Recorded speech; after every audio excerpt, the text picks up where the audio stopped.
to start by saying this is probably one of the saddest days since I've been the Chief of Police in the city of Saskatoon. Such a senseless, meaningless happening last night. Certainly,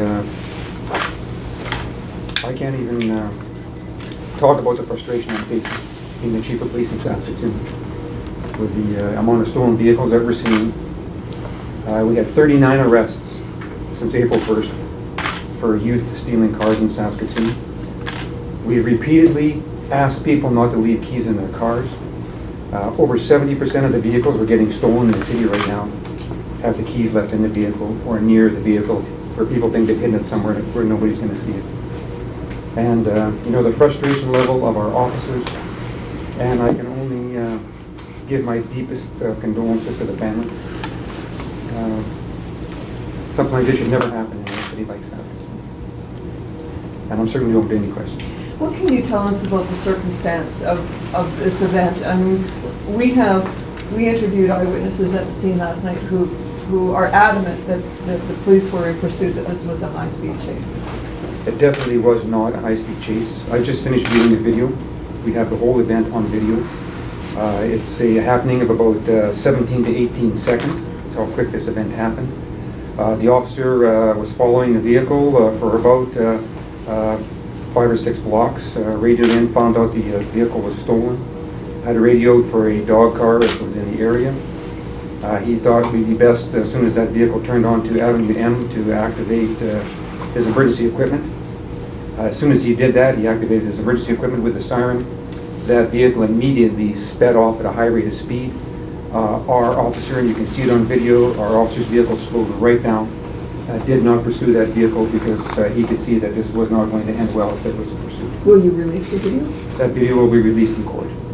And so he was going 50 or around 50, and then they go to 80, and of course about a half a block. Then is that about? I don't know what the speeds are. And I'm giving you some very preliminary results right now. I mean, some of this stuff may change. I'm trying to get this out as quick as I can to the public.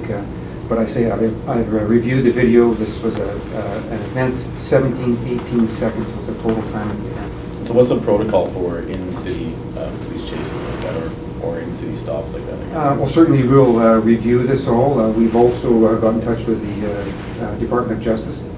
Whenever there's a death or serious injury, where there's any police action at all involved, we ask for oversight, and we've done that as well too. What sort of charges would you like to see come out of this? There will be some charges laid today or tomorrow. There will be charges to the effect of impaired driving causing death, criminal negligence caused death, but we're still working our way through those charges right now. Can you tell us anything about the female accused? I can say that both people in that vehicle have been charged by our police service before for stolen vehicles. They've both been charged for breaches of their conditions, and one had already been charged with failure to remain in the past. Was it? Yeah. The 21-year-old was driving. They're able to release names? They'll be released, young offender cannot release the name, and the name of the other person will be in court too, when they appear in court. And I believe they'll be remanded by the justice tonight and appear in court tomorrow. So alcohol was a factor, then alcohol was what they were charged with? Preliminary right now, that's how it's. The stolen truck, with the keys in the truck, and where was it stolen from? Yes, the keys were in the truck. I'm not familiar where the truck was stolen from, but the keys were in the vehicle. Who was driving what car? Because I actually saw another car in the intersection, an SUV that was wrecked. Was there somebody in that car and they walked away with minor injuries? I don't know the circumstances. Will there be an internal investigation in regards to, so that you'd be looking at the actions of the officer? Is there going to be an investigation? Well, I'm not looking at the actions of the officer per se, but I mean, it's only common sense. You have a fatality in the city of Saskatoon. We're going to review to make sure that, is there something we can learn from this? Do we do anything that we shouldn't have? Or what really caused this? And so it's always under review. How's the officer doing now? What's his health? Well, I mean, you can only feel for our officer as well as the family involved in this. I mean, it's a tragic event. I have to say the officer, through all this, got out of his police vehicle, and when he did get to the scene, took complete control. He did an excellent job at the scene last night. And it was a horrific scene, and I know some of our officers will be getting some critical incident stress debriefing on this. there's a 17-year-old and a 21-year-old, do you expect that the punishment or the charges that could be handed out might be different since one's a young offender and one's an adult? Is that considered? Well, there's usually a different, how adults are treated in court than young offenders are treated in court. That's the course things. Are you going to be calling for harsher, penalties for repeat offenders in regards to stolen vehicles as a result of this?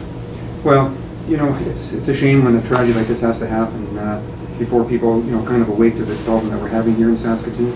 We saw about a 6% rise in stolen vehicles last year. Already this year, we're at 28% for stolen vehicles. We've been giving messages out to the media about this. We've been asking people not to put keys in their cars. And I would hope that somebody finally says, whoa, to some of these young offenders. There has to be an intervention on some of them. If they keep repeating the offense, I think there has to be an intervention done and they have to be held and be accountable. Is the 17-year-old in any position to be charged as an adult? That would be up to the prosecution's, she's 17, and after you're age 16, it could be raised to adult court. And you said that they were known to police for stealing cars in the past? Yes. Knowing that they are repeat offenders, as a police officer, how does that make you feel? Well, I think everybody in our service, seeks frustration. You see somebody stealing a car, you arrest them, you bring them in. 2 days later, they're back on the street again, or re-arresting them again. And, I'm probably one of the biggest proponents of diversion and helping youth and trying not to send people to correctional facilities. I'm probably the biggest person for that. But in some cases, when we have these repeat offenders, somebody has to say stop. Can you give us any updated information on the seats? I'm sorry, I can't. Anything you want to add that we might not have asked? Counsel? Or mention victim services. Well, we have our victim services working with the family as well. So, like I said, I can only send my deepest condolences out to the family. I can't think of anything worse for a parent to be going through right now. You mentioned that stolen cars are up 28% last year. Do you kind of maybe have the ballpark as to how many of those exactly are keys left in the vehicle versus actual? 70%. 70% of the vehicles that we have stolen right now in the city of Saskatoon, the keys are in or near the vehicle. And that's why the vehicle's been taken.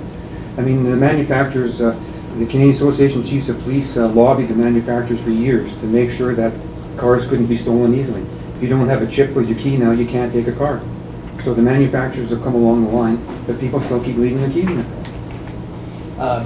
We had heard that there was one person in hospital with life-threatening injuries. Any update on that? No, I have no update on the injuries at all. And the accused, are they currently in police custody? They're currently in custody. They were taken to the hospital, but they are now in custody here. Okay. And when would they be appearing in court? I believe probably tomorrow. Kirby, would that be? I believe so. They'll see a GP tonight. We'll put them before Justice of the Peace. I would hope that the Justice of the Peace will remand them in custody until they appear in court tomorrow. Do you find it's mostly newer or older vehicles? It's mainly newer vehicles, and it's newer vehicles, and it's big trucks. And the keys are in them. You're talking $50,000, $60,000 units with the keys in them. What's your message to the public coming out of this? You had said that you've stressed it before. What is it now? Well, help your police service. I mean, we can't do this on our own. We're asking people not to leave the keys in the cars. We're asking prosecutions in the courts to help us with some of the repeat offenders. It's frustration when you're caught in the middle as a police service, when you're asking the public to help you and they still leave the keys in the cars, and it's a frustration level high in our service right now, I can tell you that. And I don't know if you sense that or not this morning, but I am frustrated, and I mean it. It's Any other questions at all? Thank you very much for coming down.